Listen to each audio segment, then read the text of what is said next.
बिस्मिल्लाहिर्रहमानिर्रहीम। अस्सलाम वालेकुम रहमतुल्लाहि वबरकातुहू। अल्लाह की रहमतें और बरकतें नाजिल हों हम सब पर। मोहतरम नाज़रीन, दुनिया का सबसे लंबा जालिम, जाबिर और सफ़ाक इंसान, झूठ और सच की आमेज से भरपूर किरदार, जिसका नाम औज बिन अनक था।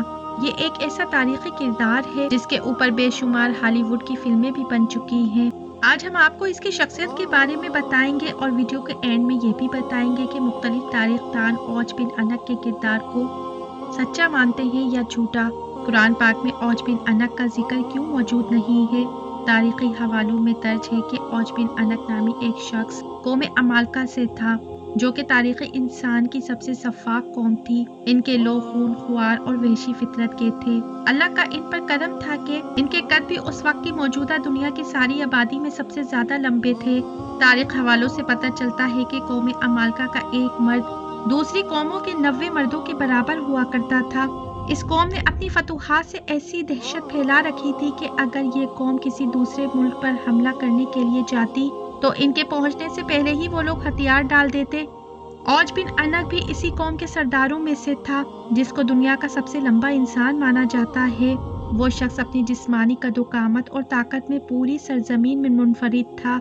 ये शख्स इतना लंबा और दियो कामत था कि वो समंदर में चलता तो डूब न सकता था। ऊंचे ऊंचे दरख्त और पहाड़ इसके सामने छोटे छोटे मालूम होते। इसकी लंबाई और कद इतनी ज्यादा लंबी थी कि दूसरे लोग इसके सामने कीड़े मकोड़े के मानिंद लगते थे।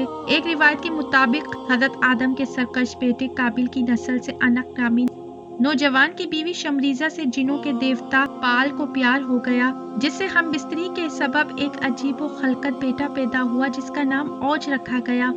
इस बच्चे का कद बहुत जल्द बढ़ा, जिसकी वजह से कोई लड़की इससे शादी करने को तैयार न थी। इस बिना पर यह जिनसी दरिंदा भी बन गया।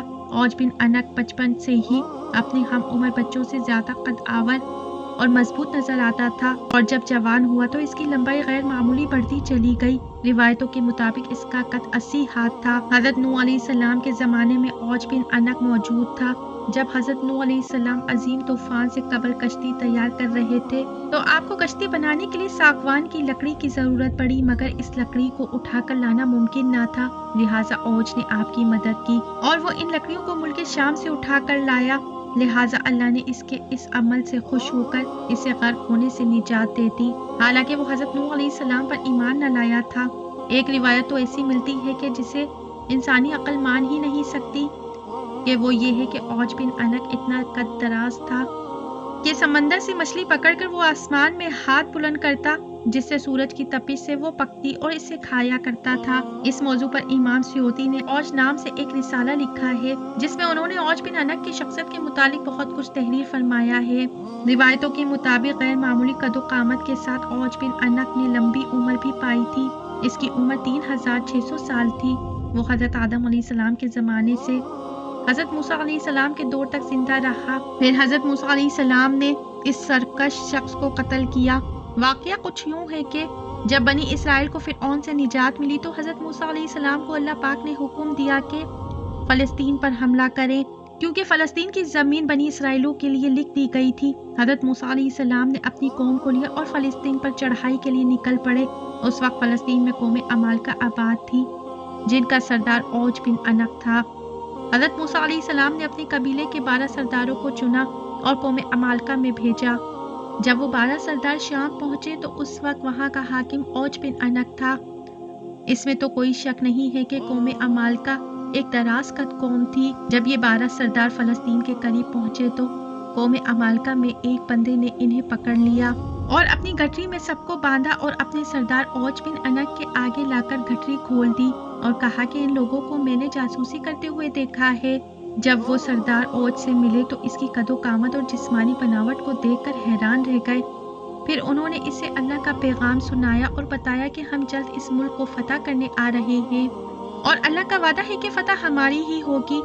औज बिन अनक ने जब ये सुना तो वो बहुत गजबनाक हो गया और इन सबको एक हाथ से पकड़ लिया और चाहा कि इन्हें मसल कर हलाक कर दे, मगर जब इसने इन सरदारों के चेहरों पर खौफ देखा तो इन्हें हकीर समझकर छोड़ दिया और अपने मुल्क का एक मेवा जो कि एक आदमी के लिए काफी हो इनको दिया और कहा कि अपनी कौम को जाकर ये दिखाओ और बता दो कि हमारे यहाँ के मेवे भी इस कदर बड़े हैं جب وہ سردار اپنی قوم میں واپس آئے تو اس واقعے کو اللہ پاک یوں بیان فرماتا ہے، جب حضرت موسیٰ علیہ السلام نے اپنی قوم سے کہا کہ اے قوم بنی اسرائیل، ارض مقدس میں داخل ہو جاؤ جو اللہ تعالیٰ نے تمہارے لیے لکھ رکھی ہے، اور پیٹھ نہ دکھاؤ ورنہ خسارے میں ہو جاؤ گے۔ اس پر بنی اسرائیل کے لوگ بولے، اے موسیٰ، تم اور تمہارا پروردگار لڑو، ہم تو یہیں بیٹھے ہیں، وہاں تو ایک طاقتور قوم عمالقہ آباد ہے جس کا ہم مقابلہ کرنے کی سخت نہیں رکھتے، صرف اس صورت ہم وہاں داخل ہو سکتے ہیں کہ وہ از خود اپنے وطن کو چھوڑ کر کہیں چلے جائیں۔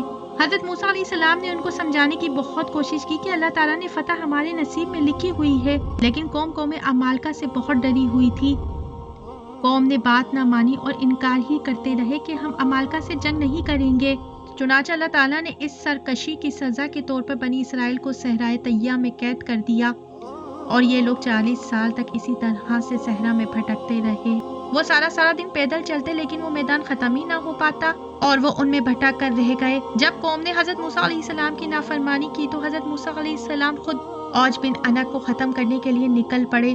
اوج بن عنق ان کو دیکھ کر کہنے لگا کہ تم تو وہی ہو جس نے فرعون کو پانی میں غرق کیا ہے، لیکن پانی تو میری کمر سے اوپر نہیں آ سکتا۔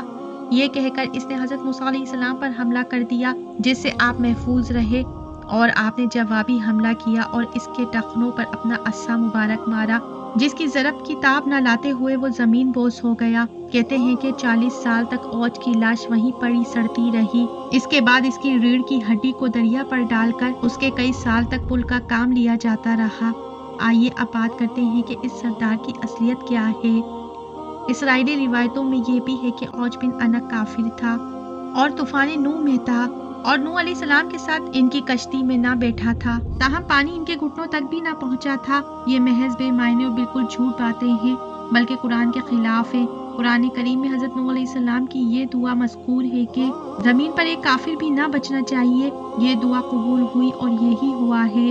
قرآن فرماتا ہے، ہم نے نوح کو اور ان کی کشتی والوں کو نجات دی، پھر باقی کے سب کافروں کو غرق کر دیا۔ دوسرا اعتراض یہ ہے کہ اسرائیلی روایتوں میں اوج کو تاریخ انسانی کا سب سے لمبا انسان مانا جاتا ہے، جبکہ حضور اکرم صلی اللہ علیہ وسلم کی حدیث مبارک یہ ہے کہ اللہ تعالیٰ نے آدم کو 60 ہاتھ پیدا کیا تھا، پھر سے آج تک مخلوق کے قد گھٹتے ہی رہے۔ مفسرین نے لکھا ہے کہ اوج بن عنق اسرائیلی روایتوں کا ایک من گھڑت اور بے بنیاد کردار ہے، باقی اصل حقیقت تو سوائے اللہ تعالیٰ کے کوئی نہیں جانتا۔ محترم ناظرین، اللہ تعالیٰ ہم سب کو اپنے حفظ و امان میں رکھے اور ہمارا خاتمہ ایمان پر کرے، آمین ثم آمین۔ محترم ناظرین، کمنٹ باکس میں آمین ضرور لکھیے اور اپنی رائے کا اظہار ضرور کیجیے۔ ویڈیو اچھی لگی ہے تو ویڈیو کو لائک شیئر سبسکرائب کیجیے، بیل آئیکن پہ ضرور کلک کیجیے تاکہ میری آنے والی ویڈیو کا نوٹیفیکیشن بر وقت آپ کو ملتا رہے۔ خوش رہیں، اپنا بہت سا خیال رکھیں۔ زندگی رہی تو پھر ملیں گے معلوماتی ویڈیو کے ساتھ۔ اللہ حافظ۔